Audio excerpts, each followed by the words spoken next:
Une élection en plein été. Et oui, c'est ce que vont vivre les gens de la circonscription d'Arthabasca au centre du Québec où vient d'être déclenchée une élection partielle. On en parle beaucoup parce que ça va être un test pour le gouvernement et parce que des candidats, dans certains cas, sont très connus.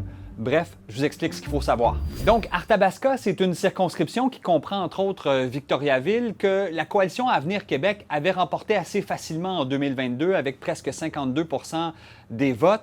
Celui qui en était le député jusqu'à tout récemment, Éric Lefebvre, a décidé de faire le saut à Ottawa, où il a été élu avec le Parti conservateur du Canada.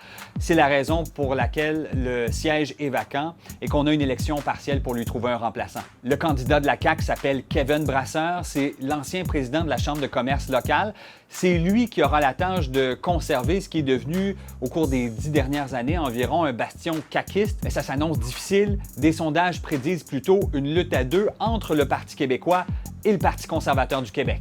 Le chef Éric Duhem a choisi de se présenter lui-même pour faire en sorte qu'un premier député conservateur soit élu à l'Assemblée nationale, tandis que le PQ fait confiance à Alex Boissonnault, un journaliste qui était jusqu'ici animateur de l'émission matinale à la radio de Radio-Canada à Québec.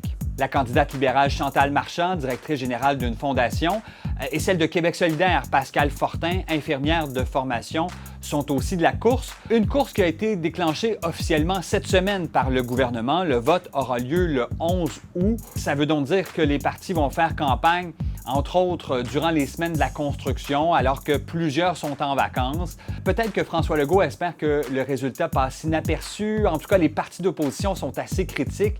Ils l'accusent de nuire à la démocratie, rien de moins, puisque le taux de participation pourrait être plus bas en plein été comme ça. Ce qui est certain, c'est que cette campagne-là, très suivie, pourrait donner le ton à la rentrée parlementaire. Mine de rien, on sera bientôt à 1 an des prochaines élections générales au Québec.